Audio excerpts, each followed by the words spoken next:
And just like that, we've got a 3-0 series. This is not how we anticipated this series going, is it? Dallas Mavericks 116, Minnesota Timberwolves 107. Sorry to all my Minnesota fans out there. I know there's not too many people that are watching these videos at this point. Thank you for those that show the support on these. I told y'all I would do full playoff coverage, and so I'm doing it. All right, no matter what time I have to record at night. But anyway, this was a oddly paced game, to say the least. Like, it just didn't seem like either team was completely playing their play style like Dallas did at the beginning. Let's give some credit to Derek Lively, who was absolutely phenomenal in his 9 minutes of basketball before he got kicked in the dick and also got hit in the head. Really unfortunate. Hope he's okay. I've got a long history of concussions, more than you guys could possibly understand. Kind of killed my playing career in a way. I'm not going to lie to you. So scary stuff. Always hate to see it. Hope he's okay. The replacements, Dwight Powell, weren't very effective. So Daniel Gafford got to step up a little bit more, and man, did he deliver! Like he was absolutely sensational. Played the rim defender role really, really well. The blitzing was a lot better for Minnesota, right? Like they didn't make the mistake of just going completely to drop. They tried to switch it up with like some zone and a little bit of drop here and there. And I know like Stan Van Gundy was kind of saying like, oh, I really like that they're switching it up. I just don't. I'm like, let's just make them figure it out. Like, yes, you want to throw different looks at people sometimes, but guys like Luka and Kyrie, man, they've seen it all. Like, they know how to read and react to this stuff. Like, that's the kind of stuff you do with like younger players, and so that's why I'm not like a huge fan of that. But you saw like when Daniel Gafford got put in those blitz situations, like things just didn't go as well. Like Derek Lively was a lot better at reading those than Gafford is, and so you get put in a lot better situations when stuff like that happens. But no, this was the Luka Kyrie show at the end of the day. Both of them with 33 points. You had 9 assists between them, 10 rebounds between your guards, and we just witnessed.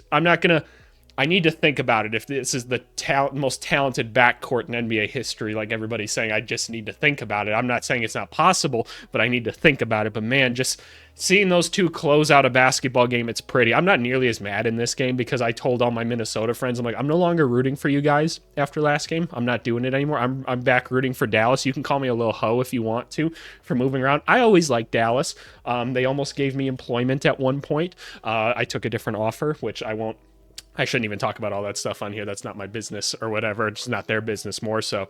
But I always have a soft spot for Dallas. And I just love Luka and Kyrie and Gafford. Why is Daniel Gafford not on the Bulls? He's supposed to be on the Bulls. I knew he was going to be good.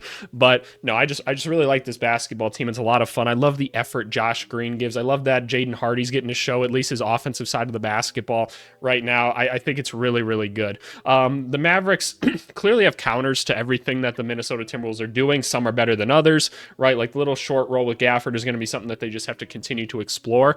I'm a little bit confused why, like I get why, right, that they have PJ Washington in the corner and not just setting the screen.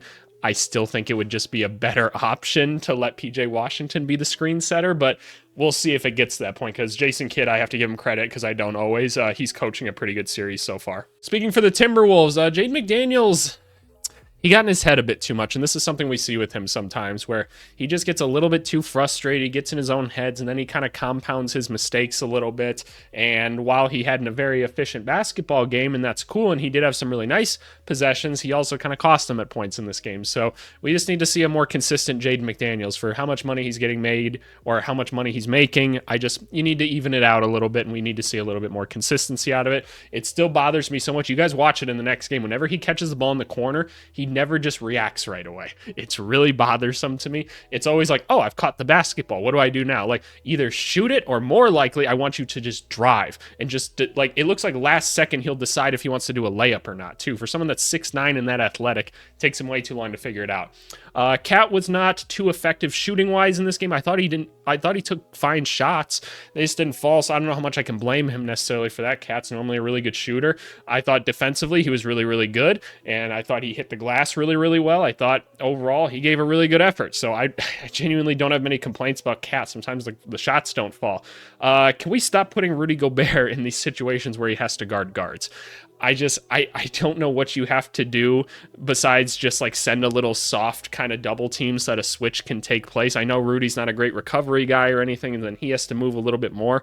But we can't keep putting him on these islands, man. And like I think Stan Van Gundy said during the game as well, he's like, I feel bad for him. And I'm like, that's what I was saying last game when like the shot got hit onto him. I immediately was like, they're going to flame Rudy for this. Like, defensive player of the year, what? It's like, we all knew this about Gobert already. Like, don't flame him now. We all knew that he can't do it. There's not many centers that can guard point guards and shooting guards. It's just not what it is. And we can talk about the defensive player of the year award and where that should have gone. It should have gone to Wemby, but whatever, right? Ant obviously more aggressive in this game. Good defense when he had that dunk.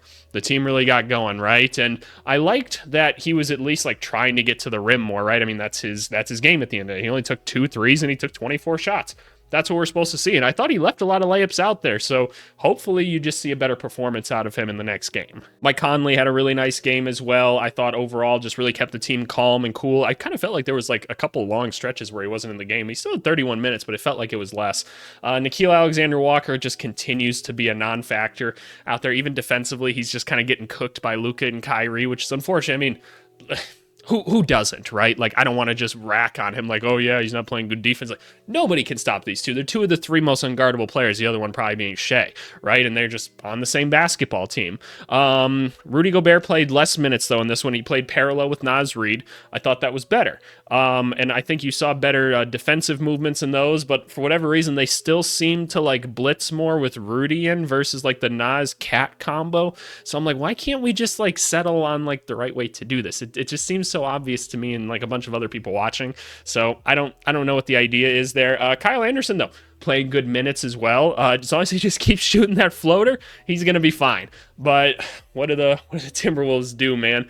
I think they just need to settle in on a defensive scheme.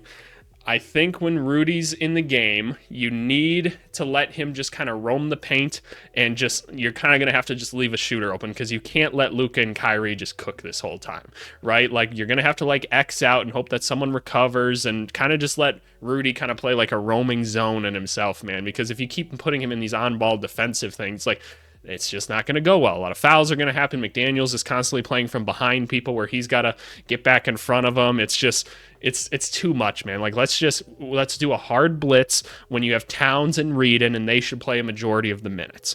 I just think that's the best way to do it. It's going to keep your offense dynamic. And then one other thing.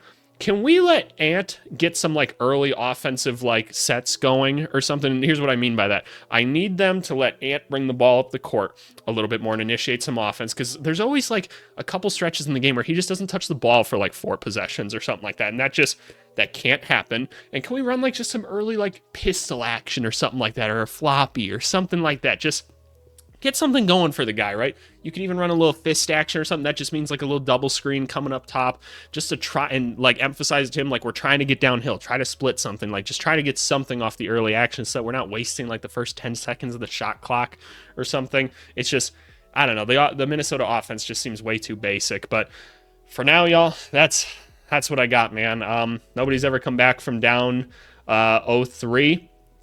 2 people in that situation now. I'm going to assume that Boston's closing it out tomorrow, and I'm willing to bet that Dallas is going to close it out again. I just don't think they've got a good counter to this for whatever reason. They just can't seem to figure it out, even though I think there are ones out there. But, man, this is not how I saw this series going. At least we've gotten, like, some good games overall in these playoffs. It's just not, like, close in terms of the series record, unfortunately. But hey, man, that's the NBA. At least we should be getting to the finals pretty soon, and we'll presumably, I should knock on some sort of wood or something for somebody. Trust that I have some wood right here.